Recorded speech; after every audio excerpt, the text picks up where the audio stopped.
I want to start this video with a simple question for you. What are you afraid of? And I'm pretty sure you are afraid of many things. Maybe you are afraid of being rejected. Maybe you have fear of failing in life, of, I don't know, being homeless.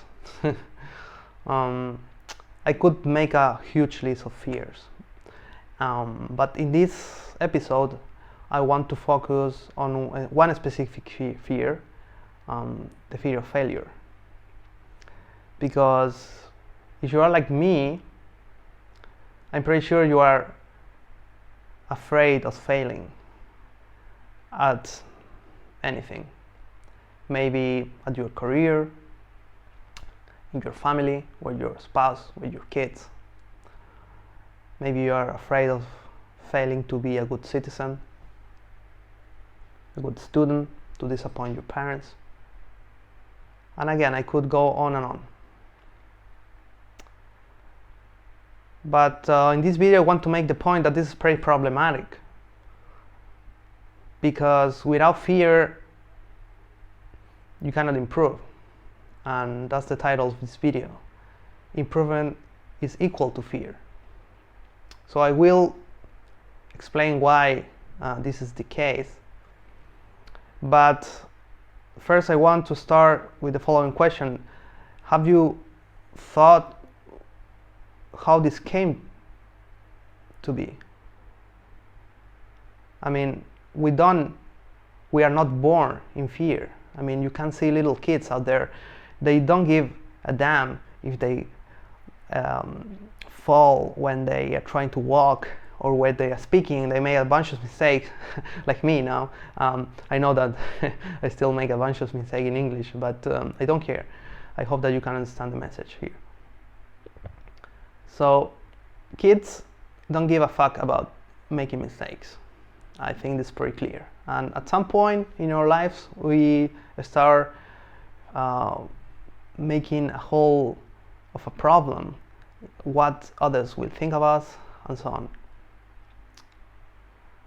So I think that part of this problem, of course, comes from our parents. They have the best intentions, of course, but they induce fear in us because they somehow transplant their fears. They are also full of fear in ourselves. But that's not the worst, the worst situation, because then we have 12 years of schooling, and I just realized that the school system somehow implants that failing is bad. And let me illustrate this point with a personal story. When I was a kid, I always was a good student. I tried to have good grades, and I don't know, I always liked learning, and so that was pretty natural to me. And yeah, somehow was part of my identity to be a good student. Maybe you can't relate with this, maybe you weren't a good student, but anyways, I was a good student, and I always want to not disappoint my parents, my teachers, and I had this image of being the good boy, you know, and I was terrified of having a bad grade. And even now I think it's silly, but sometimes I got a bad grade. It wasn't very common, but sometimes I got a bad grade. So I didn't look at it. I was so afraid of the feedback that I didn't look at this. I completely ignored it. And the reason is pretty clear, because my identity was being a good student. So if I got a bad grade, that means that essentially I'm not a good person. I mean, when you are a kid, that's the way either you are a good person or a bad person. I mean, you haven't developed a sophisticated system yet in your mind. So if your parents are disappointed you think you're a bad person. And again, maybe I think at some point this wasn't even the case. I mean, sometimes I was the most disappointed person, not my parents. My parents was like, okay, it's fine. I mean, everybody can have a bad grade. But for me, it was like terrifying. It was unacceptable. So, and I think the reason of that is that the school system rewards us if we had good grades, and at the same time it punishes if we have a bad grade. And since we always want to, I don't know, be good persons, be rewarded, we end up chasing the grades and not chasing the learning. I mean, I think that in principle the idea of the school system is to learn, although I'm not very sure about this anymore, but let's suppose that this is the case, right? But what happens is that we end up chasing the grades, and that's all that matters. And then the same happens in university. I mean, this is the whole system, in a sense, the educational system in general. That since a very young age, we end up being focused on the grade and not on the learning experience. And here, I'm not doing like a rant against the educational system. I mean, I think this is a more systemic problem, and again, I don't have a solution. I'm not saying that we shouldn't grade. I don't have solutions for this, but I just want to, maybe you can relate with this, that since a very young age, and especially in the period of our life where we are develop our brains and our minds, and those habits are very difficult to break. And somehow up to this day, I have this fear of failing at academic endeavors, and that can be pretty toxic if you think about it. Yeah, and I'm looking here at my newsletter that I'm going to publish, but the thing is that, for example, for the Spanish books that I had to read, because my mother tongue is Spanish, I used to read the books like 3-4 times. I mean, you have to read like one book a month, and I could read the book 3-4 times so that I could memorize all the details, all the characters, what each character what did and what not, so that I couldn't forget it. And if you think about this is a little bit backwards. I mean, if you are reading a book and they test you, I would expect now that they try to teach you about, okay, what's the main idea, what the book is trying to tell us. But instead, most of the time, we were tested by facts and what happens and what doesn't happen. So, and since I didn't want to fail, I didn't want to forget something, I read the book multiple times until I basically memorized it. So this is a little bit silly, but yeah, that happens. Of course, there were good teachers that tried to make a better test, but most of, at least when I was young, those were the type of tests we received as kids.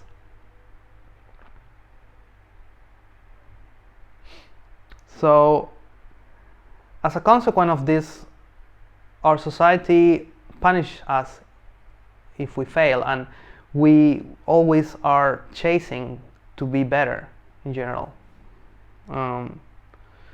And this is more prevalent nowadays, thanks to social media again, because we are seeing 24/7 the best of the best. I mean, we have constant access to the best athletes, the best scientists, the most famous people, the people with the best physiques. We are being exposed all the time with la crème de la crème, right? So therefore, I mean, you feel like shit, no? I mean, if you see only nice things, and also everybody in social media is trying to do the same, trying to show up the best of themselves because they don't want to be seen as the average Joe. So what ends up creating this is a positive feedback loop, that encourage success and punishes failure. But again, if my hypothesis is correct that failure equals improvement, then we have a problem, because we won't be able to grow, and that's not good. If you are into self-improvement, you want to improve, no? So, but on the other hand, you don't want to fail, you're afraid of it. So that's a sort of difficult problem. So that's what we need to understand, and I hope that at the end of this video, at least you can relate to this idea, and hopefully try to apply in your life. Again, this is more of a theoretical episode, but again, I think that the real self-improvement comes from the right principles, and this channel will be all about having the right principles. But let me continue. So why improvement is equal to failure? And again, the main point I want to do here is to try to reframe the failing as something positive instead of something negative. Instead of chasing the success, I want you to try to chase the failure, which again may sound weird, but let me again do an example that I'm living in Germany for around 2 years, so I've been trying to learn the language, and I try different strategies, and I want to point out, like, there are two main strategies. Again, I'm not a language expert, but let me do this simple. And there are two main ways to learn a language, and I call it the classroom method and the Duolingo method. So the classroom method is the typical setup. You go to a class with 20 people or so, and you follow a textbook, and the teacher is in front of you giving you the rules, and then you do a couple of exercises to check that everything is fine, and then you have some homework and so on. I guess if you have learn a language, probably in school also, that's the typical way of learning a language. The second method, I call it the Duolingo method, but really it's not about the app. I mean, it's essentially you see a bunch of examples, make a bunch of mistakes, and then see some things will work, some things won't work, but it's an iterative process. And that's the point I want to make here with improvement. Because improvement really is about realizing what doesn't work. Whatever skills you want to improve in your life, there are infinitely many possibilities. And of course, I can tell you what you should do, but it's very difficult to learn from that way, because again, there are so many possibilities. You cannot just memorize all the possibilities. It's like when you are also, let's say, learning mathematics. You can learn the rule, but again, by learning the rule itself, it's not enough. You need to try the rules and see, okay, why this works. Try to understand really why it works, and along the way, you will realize that a lot of stuff doesn't work. And then you will see, okay, yeah, that makes sense. But just memorizing stuff is not enough. And so let me go back to the language example. So again, I'm mentioning these two main concepts. And of course, I think that the middle ground is the better, like to learn the patterns, because again, there are so many possibilities when you are trying to learn a language. And even kids, I mean, the parents are telling them the right examples, and the kids are picking up something, some part of it, some part they don't pick, but it's an iterative process. So and I think that, let me do this claim, which again, I'm not a language expert, but from my experience, I would say that the Duolingo method of trial and error by itself can be enough to learn a language, even though I think it's not the most effective way, because again, having the patterns can be quite helpful and accelerate the process. After all, we have a brain now. I mean, as adults, we have we already learn a language, so we can accelerate this process. But I claim that the classroom method by itself is not enough. You will never become fluent in a language by just going to a classroom. And personally, I experienced both methods. For example, at the beginning of this year, yes, if I remember correctly, I took a lesson, a class on lower intermediate German, around the level B1, so it's lower intermediate. And yeah, I want to improve my German because I was a little bit stagnated, and to be honest, I felt like it was a waste of time. Again, I did the exercises, I went to the lessons, but really it's not the right setup to learn a language. I mean, it's very artificial, and most of the people, you cannot understand what they're saying because, yeah, of course, all of us suck. So it's not the best setup for learning a language, in my opinion. And after, well, I finished the lesson, I really felt like I didn't learn that much. A couple of words here and there, but really, most of it I already knew it, but I want to become better at it. And now, in retrospect, the reason I got stagnated is because somehow I was waiting to become better at the language in order to practice, and that's very backwards. But I was afraid of talking to people in the supermarket, whatever, because I was afraid of making mistakes and being seen like stupid, whatever, or being seen as a foreigner, whatever. And somehow I was waiting that by magic I would become better at the language. And maybe you can relate to that if you have learned a language before.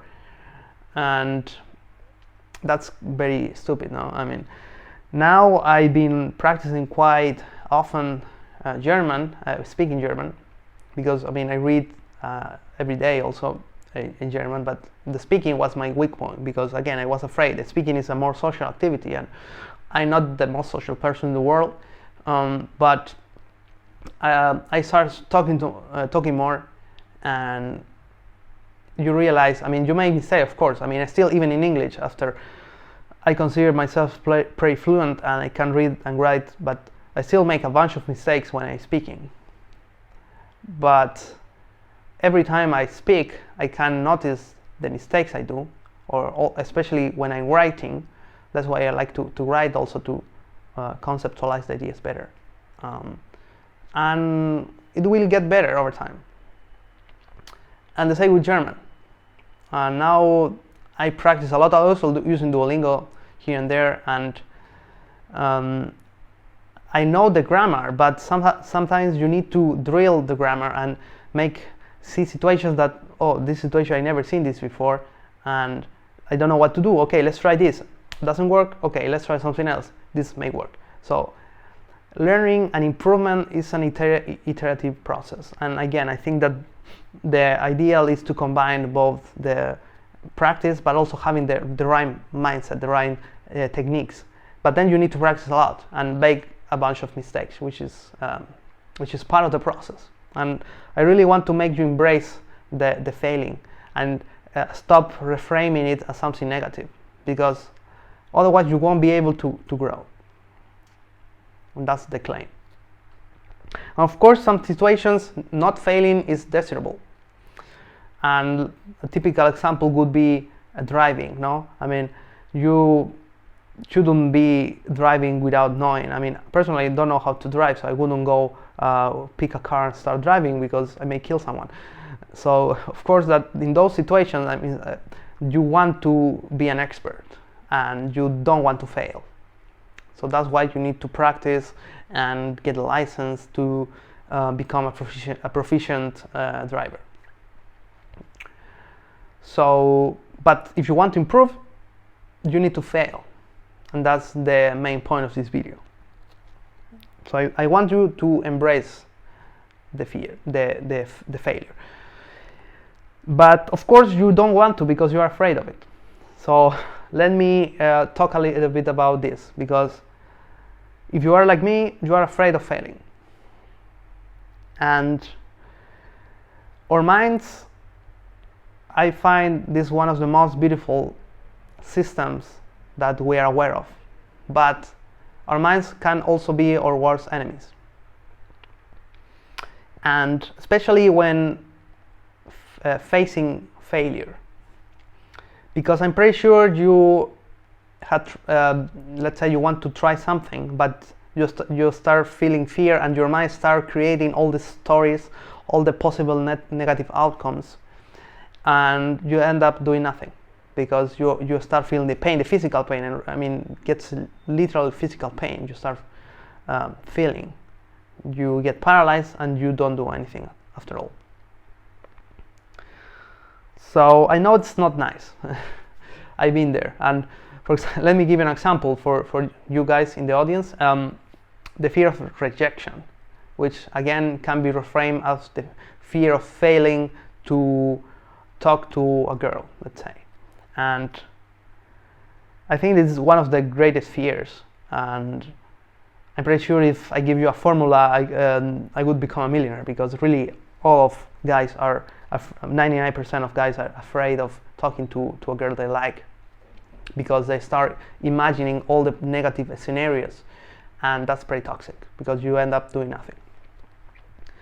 So you may start overthinking, and you will start thinking, okay, yeah, the girl will start mocking at me, and everybody around will start looking at you and will start saying, oh, what the hell this guy's doing, and you may develop like a blank mind when you are talking to the girl, and you don't know what to say, etc. So you start generating all these crazy scenarios. Oh yeah, she may have a boyfriend. Bullshit. Chances are the situation will go like that. So you may go and talk to her. She may not be that interested. I mean, chances are she's not attracted to you, and that's reality, but that's fine. And you may start chatting with her a little bit, and after a while you may ask for her number, and she tells you, yeah, I have a boyfriend. And then you say, okay, have a nice day, and that's it.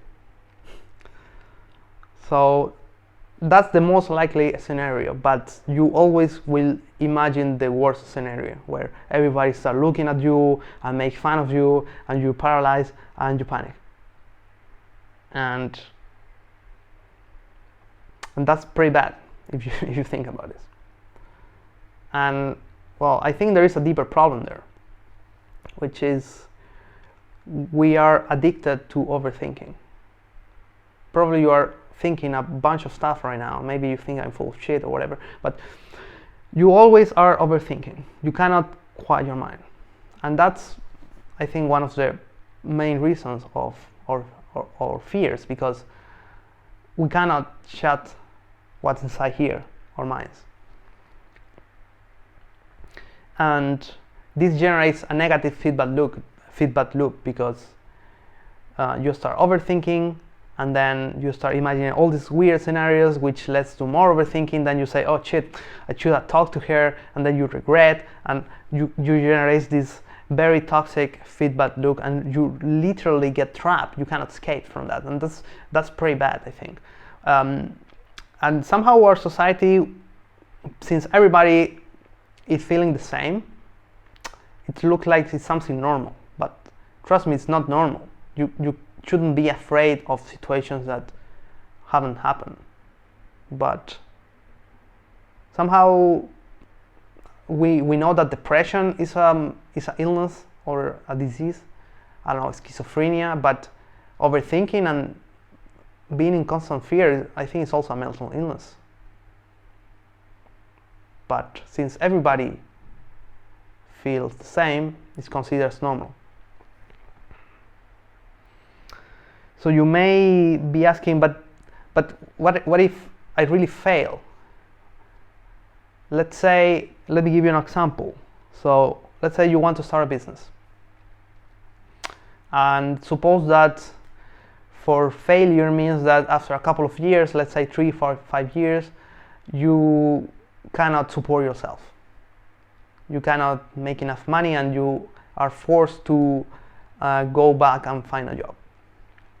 Pretty terrible, maybe. You may say that's the worst thing that can happen. I don't want to go broke, and don't want to waste 3 or 5 years of my life chasing a business that may not work. So what do you do there? I would say that, okay, failure, let's say that failure is this scenario where you cannot make the business work. After all, you are not able to make a consistent amount of money from it. But I'm pretty sure you will have learned a lot of experience from the process. I mean, after 3 or 5 years, you must learn a bunch of stuff, what to do and what not to do, and I think that that's by itself is a pretty good experience. No, I mean, you don't know until you start doing it. The same here with the videos. I mean, I never record videos before, so I didn't know exactly what's the best strategy. So the best way is just start doing it. No, of course that the videos now probably suck if I watch them in 6 months in advance, but this cannot stop me to try to improve it. And the same if we are starting a business in general. Of course, if you don't have the know-how how to maybe make the most money or reduce cost, but again, it's impossible for you to know unless you get some mentoring, which also is pretty good idea. I mean, if you start a business, maybe it's a good idea to have like a mentor, someone that can give you advice. But anyways, we are always trying to chase the technique, but I think it's all about the mindset. And of course, there are better paths than others. And yeah, I mean, it may be the case that you fail in the sense that the business is not successful. But so what? I mean, what's the worst thing that can happen? Yeah, I mean, you may have to go back to find a job, and you may be afraid of having like a empty CV, right, where you don't have like a work experience. But I'm pretty sure that the experience from doing the job is by itself extremely valuable, and a lot of businesses will want to have your experience. Now, let's say you try to work hard for 3 to 5 years and you can barely support yourself, but are overworked, stressed, and you feel miserable. It's like, shit, I want to start a business to become free in a sense, but I'm worse than ever. I could just go back to find my job now. And again, what were your expectations about it? Are you expecting to become a millionaire after working 4 hours a week? And here again, I don't want to make jokes or caricatures, but the thing is that everybody that starts a business will tell you that in order to become successful, you have to put a bunch of hours. I mean, maybe you have heard of the 10,000 hour rule, and for any skills you want to master, you really need to put probably 10,000 hours. If you are not like a super smart, super high IQ person, probably you will need to put 3 to 5 years of full-time commitment to it until you start seeing the results. And that can be quite disempowering. I don't know if it's the right word, but you may feel defeated. I mean, I've been working 3-5 years for this and I can barely support myself. I was expecting something different. But what you were expecting? Why did you start the business in the first place? You want to become a millionaire? That was your main goal? Maybe that's the problem, no? Because if you are starting a business just to get rich, first, it may happen or it may not happen. And second, you may end up miserable in the process if it's something that you don't enjoy, right? So maybe there is a problem with the goals you are setting. Or you may be a fool and trying the same over and over again. I mean, again, learning is an iterative process, so you have to try a bunch of stuff. Maybe you can try a certain technique for 3-4 months and maybe it works, maybe it doesn't. But you cannot just do the same and expect the same results. I mean, there are many quotes about this. You know, there is one supposedly from Einstein. that you can expect to do the same all the time and get the same results. So let me end up this episode with some pointers, because there is no step-by-step formula to remove your fears, and in this case we are talking about the fear of failure, but you can apply this to any fear, but let's keep it focused here. And sadly I don't have a magic formula for that, but for me personally it just came out after a lot of pain and facing the pain. And I know that doesn't sound nice, but again, pain sometimes can be the biggest teacher, because maybe at some point you will realize that all pain is an illusion and all is in your mind. All suffering is in your mind. And I know that may sound this too good to be true, but it can be. There are people that have realized this. Maybe you can do too. So let me give you some pointers that may guide you in the right direction to face your fears. So the first point is, failure is not optional, it's mandatory. You cannot escape that. So either you accept it or you don't. There are no other option. But if you want to be great at anything in life, you have to fail a lot.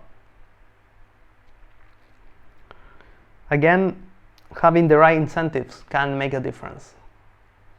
Don't try to chase become a millionaire, or become famous, or become popular, or chase women, or chase men. Try to think outside of yourself and set goals that transcend yourself. Those are the goals that will make you really happy and fulfilled in life. Of course that you will want to have money and, I don't know, success really, but you will want to support yourself. That's pretty clear. You don't want to be a homeless guy, right? But I'm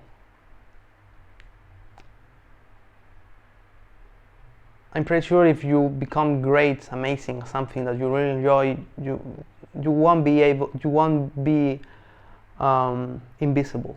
Because really, if you think a little bit, if you see society is pretty fucked. I mean, most of the people are just going through life looking for something, distracted.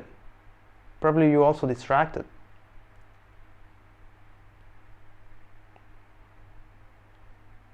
So if you can do something really great, amazing in life, it's impossible to be invisible.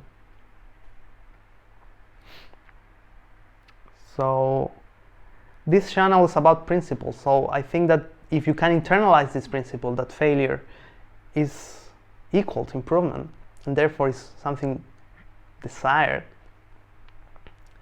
this already can change your life. And through my life, I experienced those aha moments multiple times, where just having an idea, a new idea about something that you were never aware before, can literally change your mind and reshape your mind. And I hope that I can help you in that, to reshape your mind, because again, you can do a lot of shallow self-improvement, try to chase, I don't know, fitness, whatever, but that's pretty shallow, I think. And again, it's nice to do. I'm not saying that's bad, but you will realize that it's not enough, that you will want something else. So having the right goals, the right principles in your mind can make a huge difference. Another idea that may be useful is try to shift your fear from fear of failure to fear of regret. This can be quite powerful. I mean, ask yourself the following question: what's more important to you? what others may think of me or achieving my goal. After all, you're not that special. I mean, you of course you think you are the most important thing in your life, but you are not that important really. Nor me. I mean, so even if you don't exist, I mean, life will continue, and probably not many people will miss you. And this sounds may harsh, maybe a little bit harsh, but it's what it is. So ask yourself also the following question: how will you feel in 1 year if you don't take action now? Let's say you want to lose weight again, and you've been struggling, procrastinating it. Ask yourself the question: how you will feel if you don't do anything in 1 year, and you will be 1 more year experiencing the consequences of that, and because you want to change. I mean, let's say you want to lose weight, you want to change. There is something inside you that's telling you, but you try to keep it quiet because it's disturbing. You don't want to face the pain.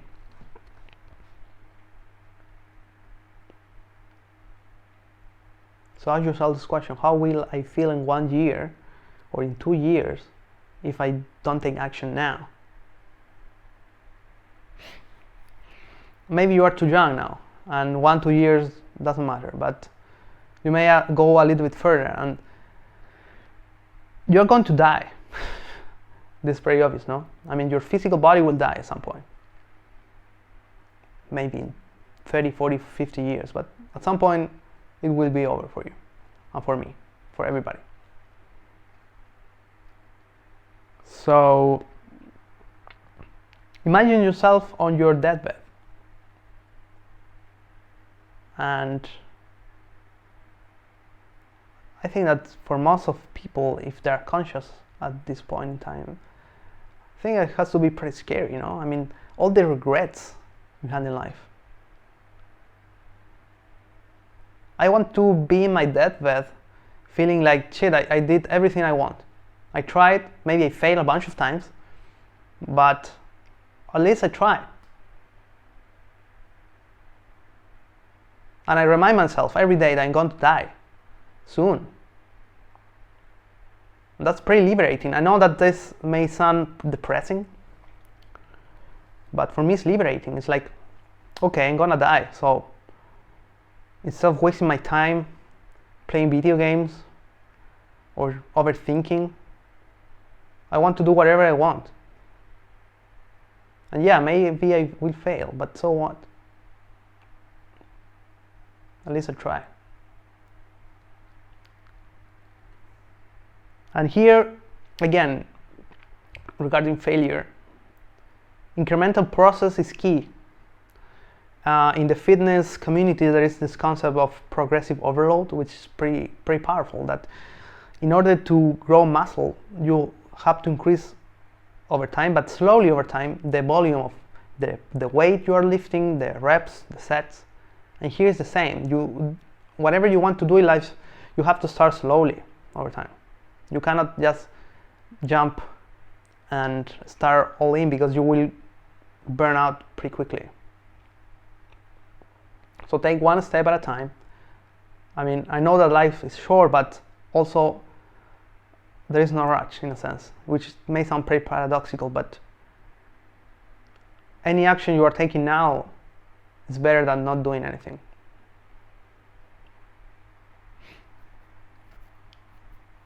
And yeah, life is short. I mean, I'm almost 30 now, and I think that's the 29-year-old period can be quite moving for a lot of people. I know that some people get it later, but at least for me, this year has been quite. I've been thinking a lot about what the hell I want to do in my life, because I mean, I know that's just a number, but in a sense it's a sort of turning point, because for most of people after 30 they settle because really they just give up with their dreams. So they just follow what society is telling you, like, yeah, have a family, kids, and as work, retire. Which is not bad per se, but personally it's not what I want in my life. I don't want to settle. And even if I fail, I'd rather fail than settle. So do you want to be an NPC or the hero of your life?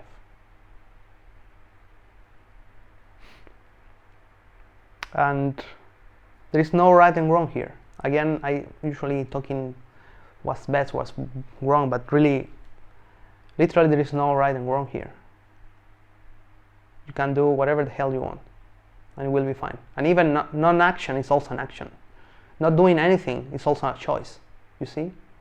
So, and in the grand scheme of things, doesn't matter whether you take action or not. It's fine anyways. In any case, it will be fine. So, it's up to you. The last point is that, yeah, this may sound like too depressive, maybe too dark, and maybe you cannot relate with this, but maybe you are in a difficult situation in your life now. And sometimes you need to hit rock bottom to grow yourself. And yeah, maybe you are not there yet. But you know what? I hope that you hit this point sooner than later, because having an existential crisis at 30 is easy compared to having at 50, when your identity is completely attached to your success. So if you are 20 and you're having existential crisis, great. I think that pain is one of the best teachers we have. So embrace it. Don't run off it.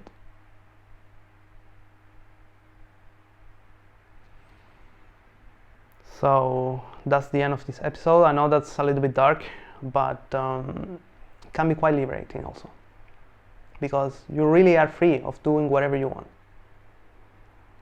And yeah, I know that you have the pressure of your parents, the pressure of society, of your friends, but you know what? It's your life. It's not your parents' life. It's not society's life, because your parents are gonna die probably sooner than you, and you will be alone. Yeah, maybe you have brothers, sisters, whatever, friends, but they have their own lives too, and they're caring about themselves, not about you. So it's better that you take control of your life now. And it doesn't matter how old you are. The sooner you start, the better. So if you like it, like, subscribe. Look at the newsletter where weekly content is being released. And again, I'm very excited about this shit, because all the self-improvement out there is about the quick fix solutions, and I want to talk here about the principles, because I think that's what really matters.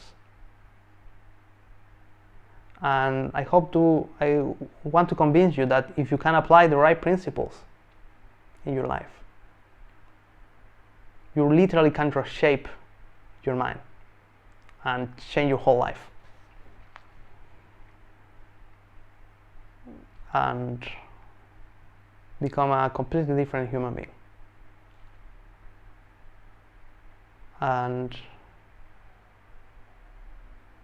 would be great if more people know about those principles, because those principles are old. I mean, I'm not inventing the wheel here. This shit is known for centuries, and somehow it hasn't percolated through society, and it won't percolate through the school system, because the teachers themselves don't know about this. So I hope that you get some value from this. And again, this is not a very practical video, but again, I think that sometimes principles can be as powerful as step-by-step formulas. They literally can reshape your mind. So Hope you enjoyed, and I will see you soon in the next video. Have a nice day.